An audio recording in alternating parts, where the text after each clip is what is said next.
All right. Hello, everybody. All right. Welcome, everybody, to Leadership Talk with my friend Ray Higdon here. Ray Higdon, for those of you who don't know, very successful network marketing coach, also very successful in network marketing himself. And he wrote several books, but the one I want to talk about today is this one here. Let me see if I can get this without, there you go. Freakishly Effective Leadership for Network Marketers. It's a thin one, so I actually finished this one. This is great. I tend to get about halfway through books and then I forget them. But this one's finished. I finished it. It's amazing. I've talked about this a lot on my Facebook, y'all. But here we have the writer here who's going to be speaking at my event. We're going to be talking about leadership first thing in the morning. Ray, thank you so much for being here with us. We're gonna have some good time talking about this. It's gonna be awesome. Thanks for having me. Looking forward to the event. Yeah, yeah. Okay, so so what we're the problems we're going to discuss during our conversation is like, what does it mean to be a leader? How do I know I'm a leader? What do I need to do if I'm choosing to be a leader? Those kind of concepts. And then we're going to get into why do so many network marketers say this to me and Ray too, I'm sure, which is I enroll a lot of people, but nobody does anything. We're going to get into that. Or why do people say they want to build, but they don't? Like, obviously, these are this is the same category, same issue. We're going to get to that today. So if you're looking for to be a leader in your life, your business, but are also looking to be a leader in your network marketing and ultimately get more effective, we're going to be talking about tools and things to help you out with that. Okay, cool. All right, so I'm ready. Ray, thank you so much for doing this. First Yeah. off, if you don't mind, what made you decide you needed to write this book? Because I know writers don't write books because they want to, they need Yeah. to. What Yeah. made you kind of feel like you needed to write this book? Yeah. Part of it was selfishly to make my job easier, because by the time I wrote that, I had coached or mentored, I don't know how many, if I had to guess, maybe 250 and seven figure earners in network Wow. marketing. And I just had to constantly repeat myself. And so because I'm there it's almost always the same problem and or set of problems I should say. And so I wanted to be able to give someone a book whether they could afford me as a coach or not, so that they could get some help in what was going to help them. And I helped so many people go from 200,000 in volume a month to a million, from, becoming, top earners, et cetera. And a lot of the times the leaders that came to me were already making a lot of money, but they were really frustrated and they were stressed out, they were burnt out. And I just helped them, not just increase their results, but feel better, feel better about their success and not be so scattered in in the way that they led their team. And so I really did it, one, to help the person that that I'll may never be in a one-on-one call with me or a mastermind or something, and two, to not have to repeat myself so much. This is I think this is what people don't always understand is that these books are written mostly because you've gone through it, you've been there, you've done Yeah, it. You're like, yeah, this has been true every time, so it's time for a book. yeah, And I think people can also use that too. It's time for a course, right? Or it's totally. time for a workshop, or it's time for a webinar. Yeah, Because you're saying those things, and I'm very much like that too. It's like if I'm going to build a course or write a book, it's got to be because I've been talking to people about it so long. So, all right. So let's, you actually, you know what? Let's talk about John Maxwell for a second, if you don't mind. sure. John Maxwell, obviously I would say one of the many authorities on leadership. And what I love about John is he'll say one thing and you get it right away and it means a lot of things. Yeah, You've worked with John several times. You know yeah. him personally. What are some things that you've gleaned off of John when it comes to leadership that's maybe impacted you personally or in your business and so on? Yeah, man. I mean, so much. Last year he was our keynote speaker at our Faith Over Fear event. And we decided to partner up, and we are currently running it. It's been running for the last almost year, Higdon Maxwell Mentorship Program. And so like he comes on every other month and does an exclusive training for my clients. And I mean, I may have, I'd have to really think about this. Yeah. I may have more notes from him than any other individual. And I'm not a note taker. I'm not a stenographer. I take meaningful notes that either apply to my life or I know I need to teach. And Mm. so, I mean, in a half hour with him, I'll have like 5 pages of notes, which I'm not like that with anyone else, I don't think. And Yeah. so he's just been incredible. I think, um, one distinction that is so badly needed to be understood in network marketing is positional leadership is the worst. Mm. And positional leadership means that you are defining yourself as a leader because you've reached a position. And this happens literally all the time in network marketing. They reach, someone reaches diamond or, whatever your version of that is. And so now they're people need to listen to me because I'm a diamond. And, Mm. or someone gets hired at a job, they come into a new scenario, and instead of looking to serve, they look to be obeyed.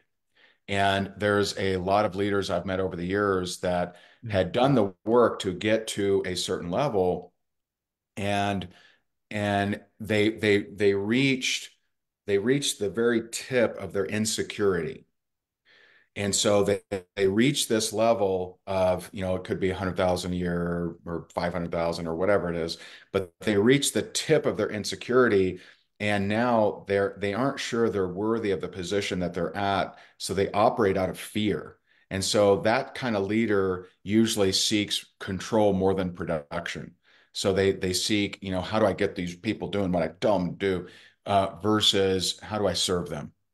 And I love, Vern Harnish wrote a book called Scaling Up. It's a humongous book. It's very dry. Sorry, Vern. But he has a definition of their leadership that I thought was really intriguing. And he said, leaders make things easy.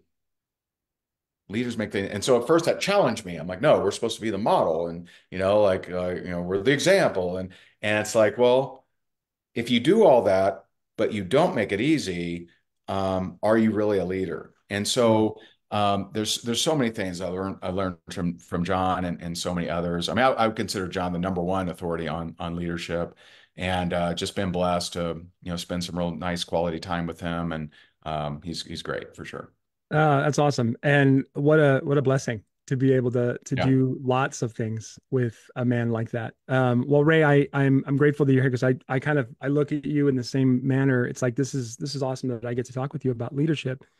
Let's get into network marketing because for me, what I love about network marketing is I feel like the best way to be successful at network marketing is to obey the laws of human nature and interactions and relationships.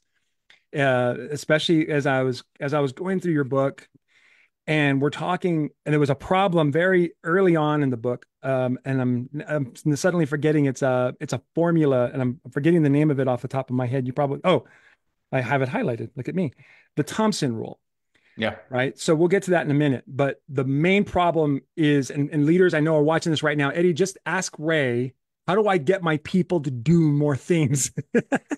Right? Because I enroll a lot of people, but they don't do anything. And the ones that say they're going to do something don't. And I would bet that people would say about 99% of the people they interact with fit in those categories, which sounds to me that's the same problem. And the way you address it in this book is so cool. I've mm, talked about it, but I would love to hear you talk about this yeah, concept of I'm the leader and you told me you want to build this business or you should build it at my speed and all that. yeah. Tell me about everything that's going on in there and how where the solutions are for people. Yeah. And yeah, that is, I mean, it's the most common thing that leaders ask in network marketing. How do I get my people doing more? Mm. Or, these, knuckleheads said they would do something, they're not. And you have to look at this, you have to look at network marketing differently than how you're looking at it if you're asking those questions. And so I'll tell you two quick examples. So one is I remember when I was actively building, I was so before I was ever coach or trainer, just to share that part. I was the number one incomer of a network marketing company. And so I'd work my way up. No, I wasn't the master distributor. I didn't get a deal or anything like that. I had to, build from scratch. And actually I built after I'd lost it all in real estate. And so I didn't have any kind of advantage. I mean, I was coming out of a different industry. I was devastatingly broke. And so I had to fight, scratch, and crawl, Yeah. but became the number one incomer of that company.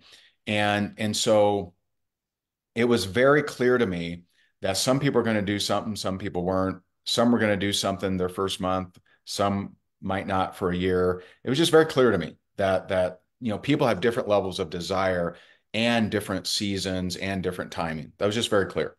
And so my job was to bring new blood into the organization. That was my job. Bring new Mhm. customers, bring new reps into the organization.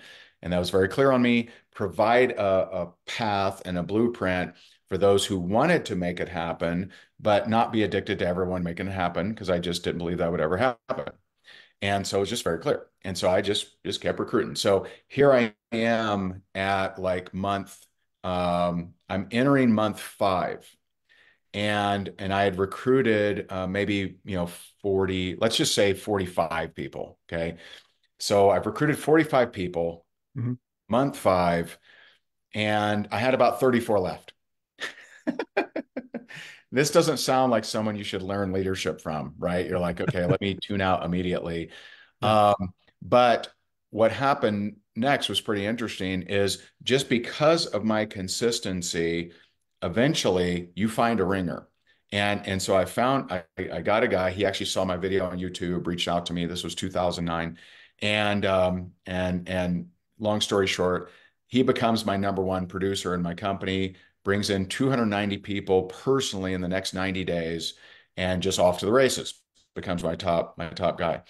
And what was really intriguing and interesting that I didn't expect was several of the people that I had recruited prior that weren't doing anything went on to become six-figure earners. Why? Because they got inspiration not from me, but from him. And it was a different Oh, season. So if I had looked at my 5 months of results, total failure. I literally suck. I'm terrible. I haven't even retained who I've recruited, right? yeah. But in 5 months at 10,000 a month, 7 months at 40,000 a month, 10 months at 50,000, become the number one earner of that company.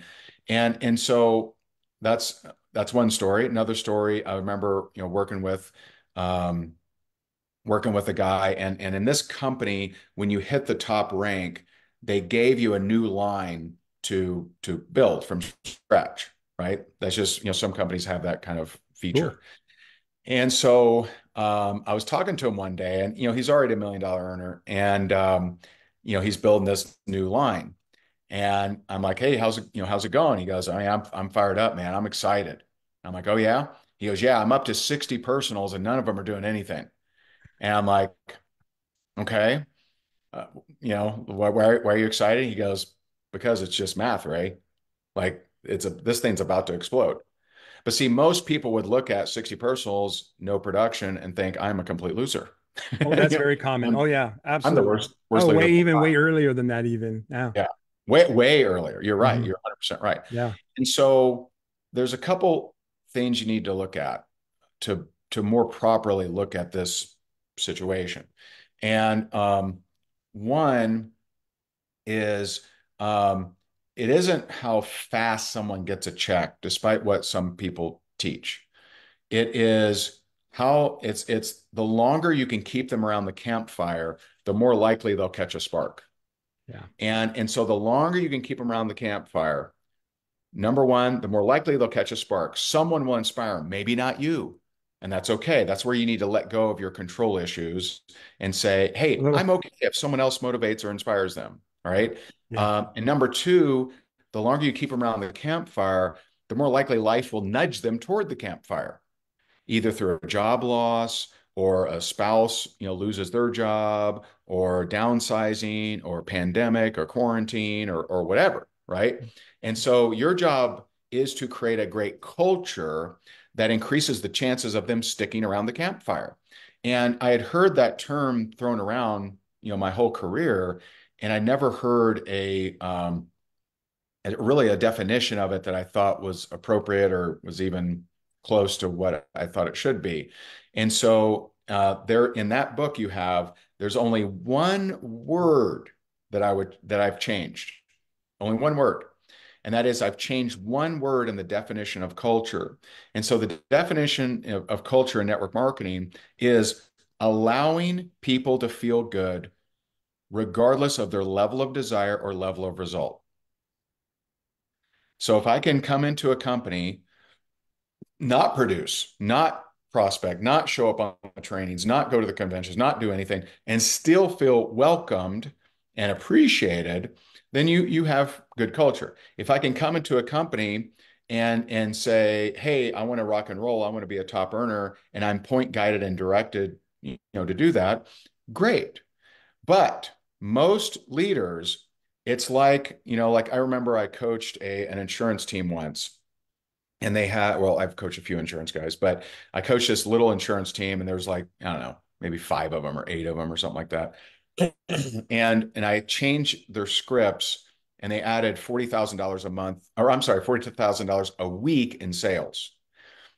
In their scenario, they had an office, they had a limited amount of space, they had, each desk, I mean, they had overhead. Each desk had to produce a certain amount of sales or they needed to ask you to leave. That is not network marketing, but that's how people treat it. People Yeah. treat it like I gotta be earning, X amount of volume per head, right? That is not network marketing at all. If you were the nephew of Jeff Bezos and Jeff Bezos decides to move his factories and warehouses out of California, and he says, hey, you know what, nephew, for tax reasons, I'm just going to let you have this warehouse. And you know what? It's already loaded up with call centers. It's got phones, it's got desks, it's got tables. You can fit, 15,000 people in there. Okay. And I'm not even going to charge anything just for tax reasons.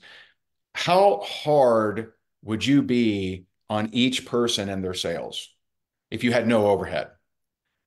Probably not that hard. You could Right. argue that, right? Maybe some personalities would, but you'd probably be like, oh, wow, cool, man. Anything they produce is great. Well, you have something better than that. I've coached several people that have, I mean, one guy has 750,000 people in his organization. He's not charged per person. He doesn't have an overhead, right? And so he doesn't have to, pound the clipboard on how much you produce in Betty Lou, right? I mean, it's just crazy, but that's how most leaders operate. They think that there's some kind of per head amount that each person has to be making or they're a bad leader. And so it creates this disappointment energy that makes people feel like a Disappointment. disappointment, and no one will ever pay to feel like a disappointment. And so I'll end this, part with an analogy because this, I think this people need an analogy around this more than probably what I've covered. And Yeah. so the best network marketer actually thinks more like the gym owner than a sales manager. So the sales manager is smacking the clipboard. Hey, Ronnie, hey, you took a long break, bud. Right? That's the sales manager. Right? That's the when you going to do something for mama? I need new shoes. Sales manager, gym owner. If I go to the gym, I got my Beats by Dre on, I got my headband, my wristbands, I got, my skin tight, tank top. And, I get on the treadmill for 4 minutes, watch some ESPN, feel good. I take a picture by the, dumbbells that I don't even lift, and I go get my 2,200 calorie peanut butter banana chocolate shake. I literally gain 3 pounds per exercise session. What does the gym owner say to me? Way to kill it, buddy. Way way to get Way here. to Way to be go. Way to here. go, Diesel. You got a modeling shoot later, big guy, right? They make me feel welcome. They appreciate me because they like my auto ship. I mean, membership. I get that confused. And so need to think more like a gym owner than a sales manager because you'll create more people that feel appreciated and stick around the campfire. Listen, I mean, I had people that literally didn't do anything for 2 years, but because my culture was so welcoming, they stayed on auto ship. Do I get paid from that or does that cost me? I get paid. Number two, they were in an environment that welcomed them, so they stuck around and eventually they produced. Now, I didn't require it. I didn't require people to produce. Mhm. Didn't require it. That's up to them. That's their level of desire. And what's funny is even corporate America gets this better than network marketing. When I was one of my last jobs, I haven't had an actual job in 19 years, but one of my last jobs, there was a lady, Judy. She was the administrative assistant. She had been the secretary for 24 years. No one went to Judy and say, Judy, don't you think maybe management soon? Like, Judy, don't you think like, oh, can't you apply yourself a little bit? Maybe upgrade, get to that next rank. Judy, don't you think? No, everyone's like, oh, that's where Judy likes to be. Okay, great. Yeah. And people around Judy decided to, rank up and go to management or supervisor or CEO or whatever, right? So in corporate America, they get it better than network marketers. The gym owner get it better than network marketers. Most network marketers are absolutely out of their mind because they think they have this psychotic level of desire. They want to make $100,000 a month, and they think they got to choke it and shove it into the throats of every person in their team, which literally isn't possible. You can't do that. And the more you try of that, it's like the mother that's like, when you going to go to medical school, Harry? And you're like, I don't really want to go, Ma. You feel like a disappointment. You'll put up with Yeah. that from your parents. You won't pay for it. You won't be in a network marketing company. It makes you feel like a disappointment. Yeah, there are some network marketing leaders watching this right now going, They're upset. I don't like this uh, guy. yeah, I have felt like that in organizations. Like I remember my very first job was my first sales job was selling memberships at a gym, a fitness club. Yeah, And I remember you had to make your draw.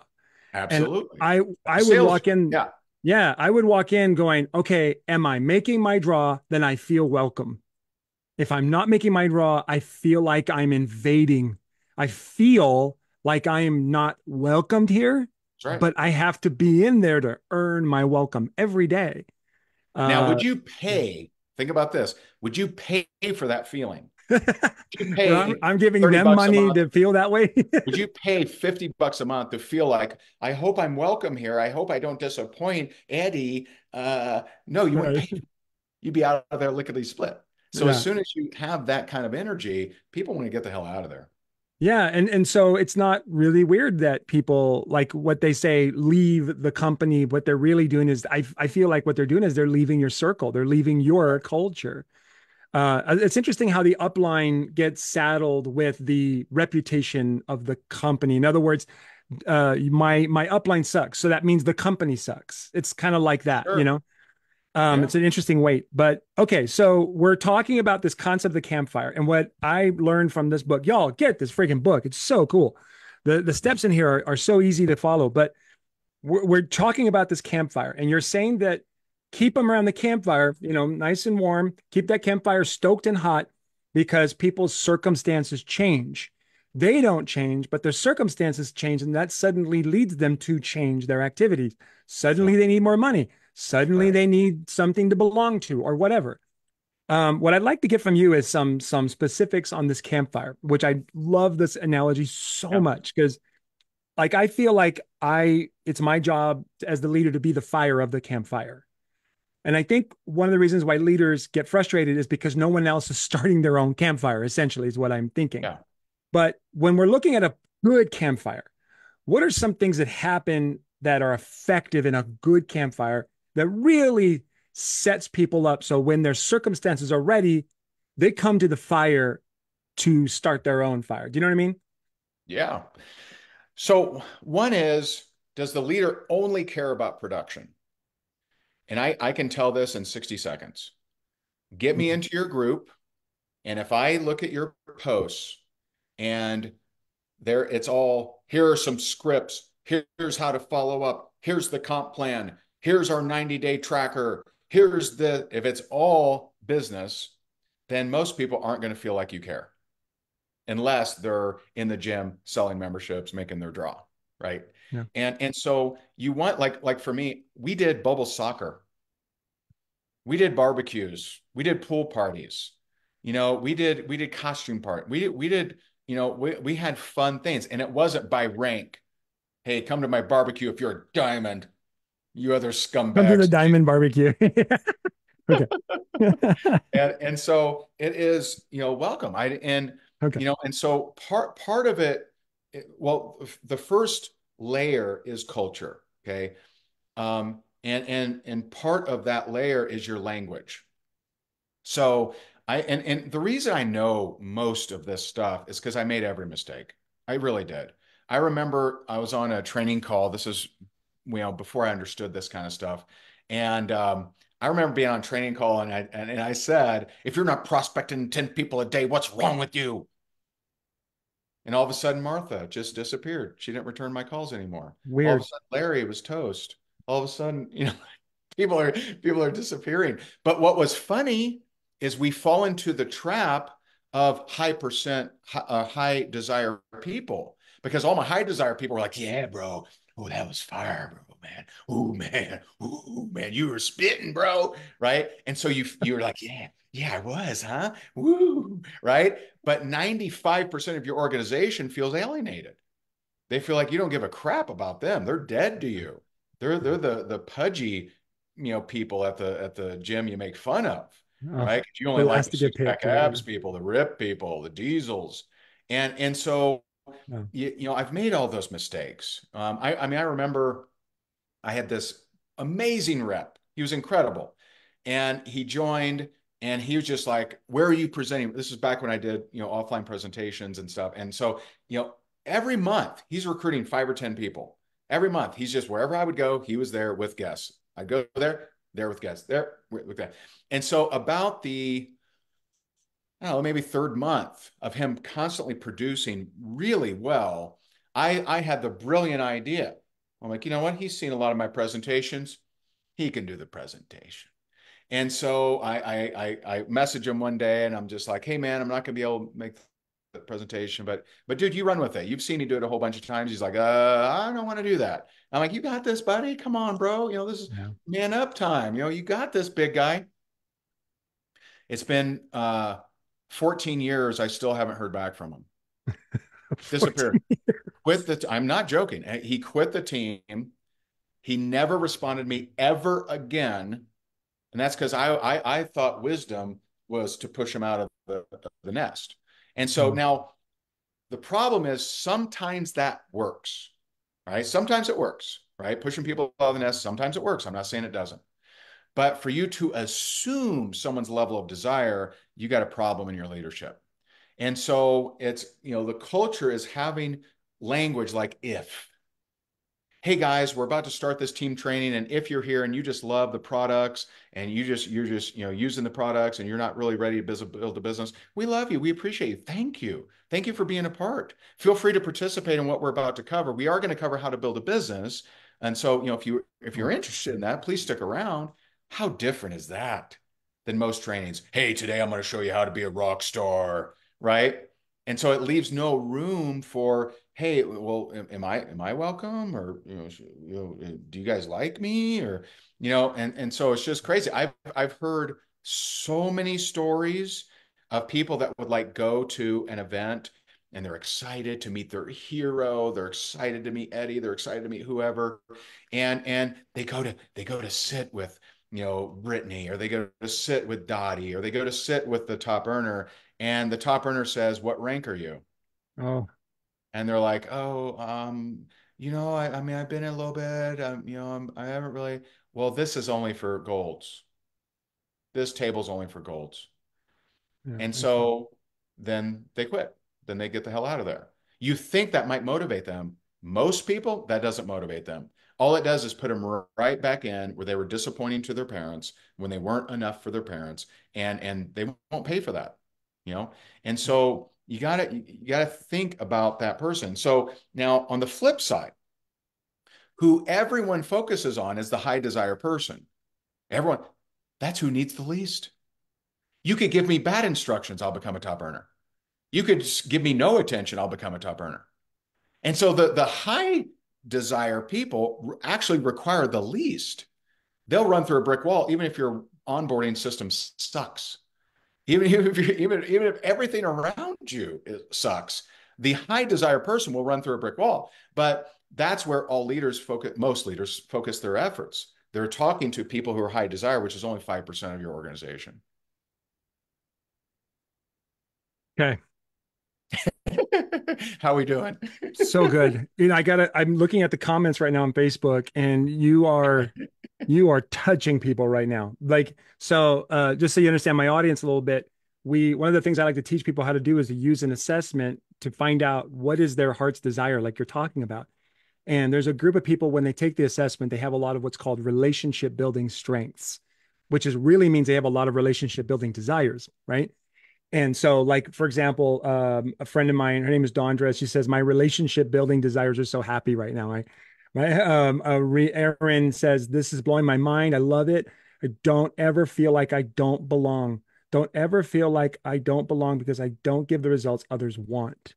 Mm, I'm a people person. I want relationship to yeah. last past any expectations. Yeah. Amen. Um, Amen. so good. Now, Okay. don't get it twisted of, hey, I never give instruction, right? No, no, no. I just don't assume their level of desire. So if someone comes to me and they say, hey, Ray, I want to be rookie of the year. I want to be a top earner. I want to be a rock star. I'll say, okay, cool. Go do this, report back in. And that's one of many things that I learned from Larry Thompson. He's just amazing. Been in the industry over 50 years. I learned a lot from him. And so go do this, report back in. Why? Why would you ever do that? Because it's actually duplicatable. What's not duplicatable is your 2 to 4 hour personal sessions with each rep. That is not duplicatable. They don't want to do that. It's actually sabotaging them. They'll say, "Oh, thank you, thank you, thank you," but good Lord, do I not want to ever have to do that for people? Oof. And oh, by the way, your phone call is not recorded. It's not, they can't rewind and rewatch it. They're not going to remember 90% of it. And so it literally is a waste of time. But if you go and you say, go do this, report back in. And what might that be? That could be go watch the onboarding, report back in. Let's get your questions. Go prospect 5 people, report back in. But what happens? Because I know the next question. What if they don't report back in, Ray? Because I know y'all got that hard charge in DNA. You got that. I want to shake them around. Do I Um, chase them down? Do I do I I don't hunt chase them them down? down. I don't chase them down. Why? Because all that's doing is confirming that they feel good about themselves. And so they know the drill. If they go do this, they will report back in. If they don't, I'm not going to chase them to make them feel bad and point out that they didn't do it and then they quit. I want to keep them around the campfire. That's it And right there. Yeah. you may think that, well, if you cared enough for them, if you cared enough for them, then you'd follow up with them. Well, I just know that longevity is more important than intensity. I Oh, can know we it. all write that down? Please, everybody, stop for a second. The longer they're around, the more likely they'll succeed. That's a fact. And so if I try to get on intense on them, they're just going to quit. So if I see, let's say I go to someone says, I want to be a top earner, right? And I say, okay, cool. Go do this, report back in. And they never report back in. But I see them at the next convention. Am I browbeating them? Am I shaming them? I'm hugging them. I'm saying, oh my God, so good to see you. I am not going to mention it. I know it. They know it. I'm not going to mention it. Now, if they bring it up, I say, hey man, we all have seasons, bro. Like, let's go get it. Let me know when you're ready. I'm here for you, man. And whether you ever, create a big business or not, I'm here for you. I love you, buddy. And so that's something that if you ask anyone, hey, do you want to make a lot of money? They'll all say yes. But someone's desire. This will sting a few toppers here. But someone's because there are people confuse desire and result all the time. I'm talking desire. I have met $1 million earners that have low desire. They got it made in the shade. They're drinking lemonade. They're in the hammock, right? They've made their money. They haven't prospected an individual in years. And so desire by the attempts at personal production. So if I'm a $1 million earner, but I haven't prospected anyone in years, I have a very low desire, right? I made it. I'm good to go. But I could be someone with no results, prospecting 20 people a day, high desire. And so, and desires shift, they change. I've seen people that were high desire their whole life, have kids, decide, you know what, I'm going to focus on the kids. And you know what? That's okay. My job isn't to keep you at high desire the rest of your life. Like part of this reason you do this stuff is to create Mm. freedom. You want to spend more time with the kids? Awesome. Congrats. You did it. Way to go. And so it's not patty caking it down to where you never give strong instructions. It's just not assuming their level of desire. My goal is not to keep you at high desire. Um, I can't. I yeah. can't do that. Now you may, but I can't have that as a goal or I'm going to fail. um, oh man, there's a question I want to get to, but before I get to that, I don't want to get off this line that we're on because there's another group of people that take this assessment we're talking about, and it's called Clifton Strengths. I think you've heard me talk about it a few times, but one of the categories of the domains and desires is called influencing. What influencing is simply the desire to move people forward, right? And in this particular group, when we're talking about um, like in other words, these type of group of people will look at a person and go, "Oh my gosh, you would be perfect for this." Right. And I feel like the motivation behind that is in their own mind. They're getting this vision and this like excitement over like a skill that they see that the person might not know they have when it comes to network marketing because maybe they're inexperienced, right? So they just know it in their heart. And so I'm going to come at you with those people's energy, which is, but Ray, I know they can do it. I've seen them do it. They have no idea that the little thing that they do over here that they don't even know they're really good at will turn them into super duper sapphire diamond double triple diamonds, and they don't even know they could just become multimillionaires, really fast, right? So do you feel that energy, that vibe, right? Where they Yeah. just feel it in them. How do you respond to a person who has those kind of like responses to you when you're just like, hey, love on them, man, bring them to the campfire, and then let's see. I mean, the easiest way to get someone to see that differently is what if your parents really wanted you to become a doctor, but you didn't? Oh, there it is. But they just saw you would be the most amazing orthopedic surgeon. You would be traveling the world. The United Nations would dial you in because you're so incredible and intrinsic with your hands. And you would just, but you're like, but I really like teaching and stuff. Oh, no, no, no, no, no. You would be an amazing. They would have a bust of you and in the Australian Opera House. Um, how do you feel? You feel like a freaking disappointment. There And it so is that again. that that way of being is actually extremely toxic. It's Mm. really toxic. You think that it's helpful, right? You think that it's like, I'm just loving on them. I'm seeing them for who they could be. But 99 out of 100, if I'm being nice, will take that as, oh, I'm a disappointment. Oh, I'm not living up to their expectations. It's like the daughter that doesn't get married. When you are you seeing anyone, sweetie? Well, I'm kind of focused on my career. Okay, no one then. Okay. All right, well, that's fine. Right. How do you feel? So the daughter could have a majorly successful career, but just because they're not dating anyone, they feel like a big disappointment to their mother. Because they're Someone not who, bringing in grandbabies. yeah, when you Look at think that. about marriage, right? And so it just never stops. What a, And what so a, what an interesting network marketing you analogy, can have right? this in your head, okay? You can see people as, man, I mean, listen, I have so many friends that would just slay network marketing, crush it. They would be multi-million dollar earners. But for me to say that to them, number one, they translate it as being pushy.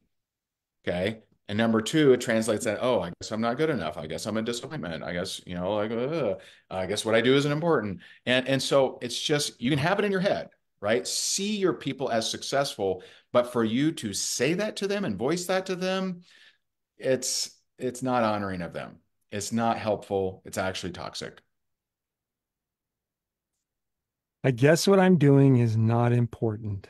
Duh, duh, Yeah. duh. Okay, What for I'm those of doing, you not watching, have enough. you ever felt like that? For those of you watching right now, have you ever felt like that? You put in your effort to be you at your highest self, and your mom, your upline, right, says something that made you think, I guess what I do is not important.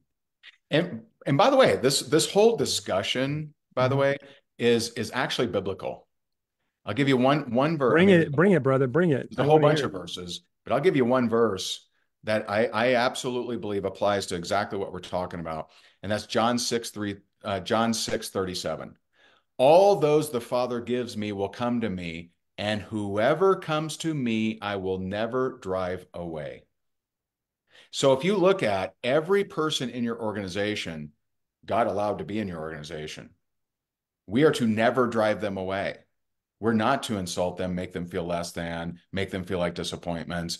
And oh, by the way, everyone around you, God has placed there to actually help you, to help you grow in the fruit of the Spirit, to help you grow in patience, to help you grow in faithfulness, to help you grow in joy sometimes, right? And so when you start looking at, I don't like it that this type of person's in my organization, that's actually going against the will of God. And you're saying that you know better than God, which, probably not the best idea. And so Right. whoever comes to me, whoever the Father sends to me, I will never drive away. And so if you just want to, put a little bit more on this.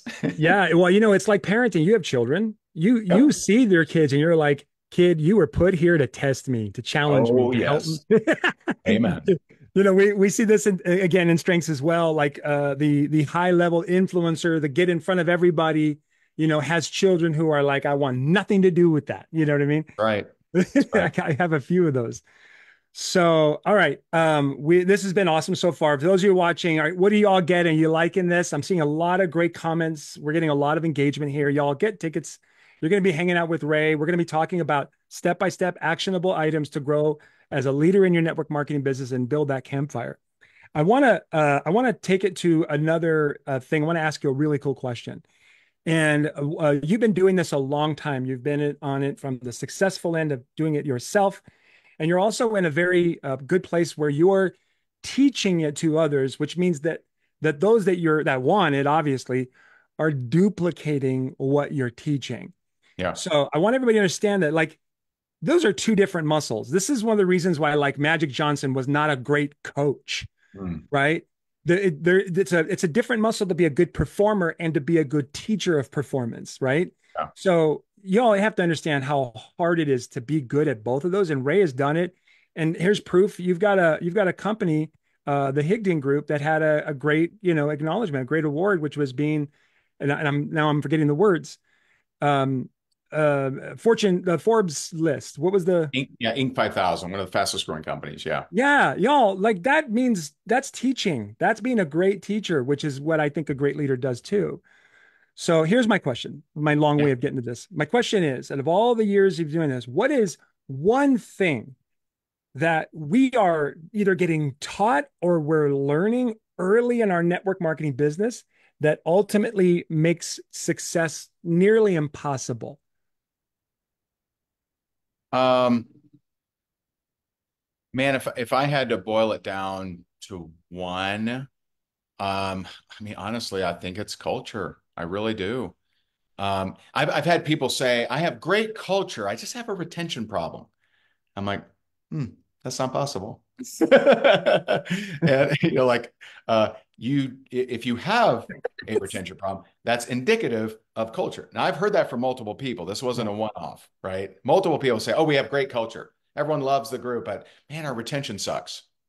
I'm like, well, you can't have great culture if your retention sucks. Yeah, because a Because if symptom of great people culture feel is people welcomed sticking and around. appreciated, Yeah.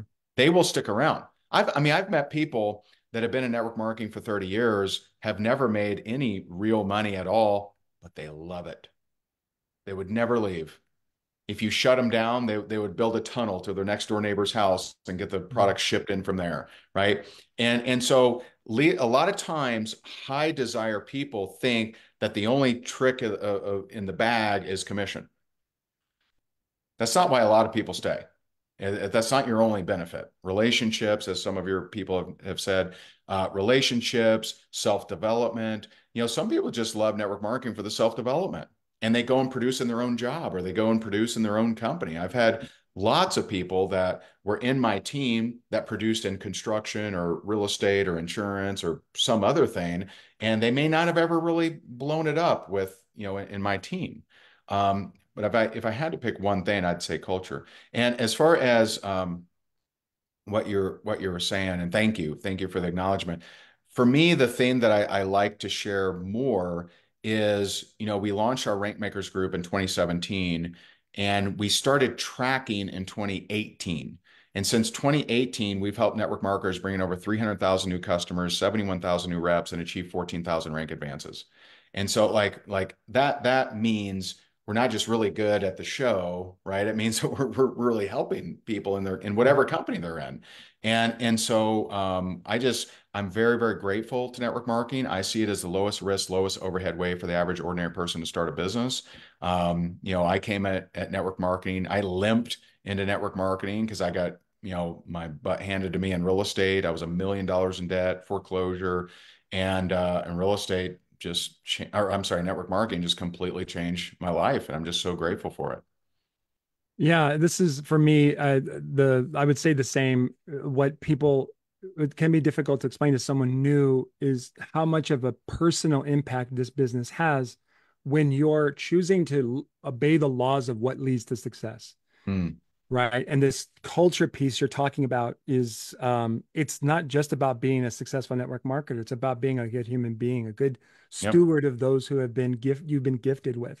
I Yeah. mean, you want to be a great parent, you also want to be a great leader, and the muscles are similar, Yep. very similar. So, okay, well, let's do one more thing. In all my years of listening to you, there's three things I feel like, and I'm sure there's more, but there's three things I feel like a network marketer has to focus on in order to be successful. Number one is recruiting. Always be recruiting, right? That's number one. And so if you're having Or trouble with the other, prospecting. If you focus on, customers, right, prospecting, that's what I always be mean. prospecting. Always Yeah. be prospecting. I'll use that word instead. So Yeah. always be prospecting. That's number one. So if you're not doing that, there's no point in doing the other two. Yeah. The other two are what we're talking about here is stoke a good campfire, right? Have a good campfire for all those that you are prospecting. So everybody has a place. But then somewhere in that campfire, somebody's going to want to start their own campfire. That's the third one. Mm. And so there's prospecting, there's what I would say, I'll just call it people and customer engagement, right? Making sure people are supported, happy, invited to all the things. But then those that want to have their own campfire, then there's leadership, support, development, and all of that. So if Yep. we're looking at those three things in the simple terms, once you, because here's my thing is that when it comes to leadership development, this takes time. There's like you said that they'll go off and they'll do their own thing, but we obviously want to spend a good time individually with these leaders since, like we talked about, so few of them want to or have the desire to show that they want to do those. So, do you feel like we should be spending more of our personal one-on-one time with these people? And you know what I mean? Because this is the only reason I bring it up because you talk about this in the book about spending time with people. Where because like I know a lot of times people in network marketing is like if I recruit them, then I need to spend time with them, or if I prospect them, even if Yeah. they're a customer, I'm going to spend time with them, every week or Yeah. whatever. Could you talk a little bit about time, where you spend your time when it comes to those categories, if you will? Yeah.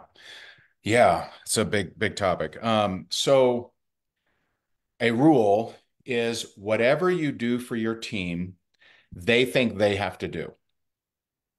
So if you spend 2 hours per rep on the phone per month, guess what they think they have to do to be a good leader? They got to do the same. Guess what they don't want to do? They don't want to do that. They're Yeah. okay you doing that. They don't want to do that. And so they'll actually sabotage. They'll look at, well, if that's what diamond looks like, then I don't want to be that, And so you're actually sabotaging them when you think you're caring for them.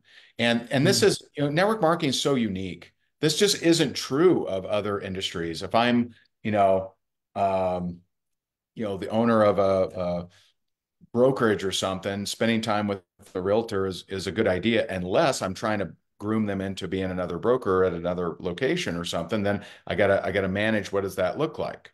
And so you have to just always remember, whatever I do for my team, they think they have to do too. And so that's number one, just kind of, put a pin in that one. Um, Number two, big mistake is people offer their time by rank. Big mistake.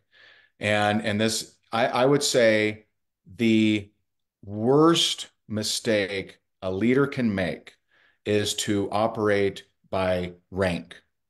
And the reason it's the worst mistake is you're creating an arrival group. And what'll happen is people will work, work, work, work, work. They become platinum or gold or silver or diamond or whatever, right? They become that thing.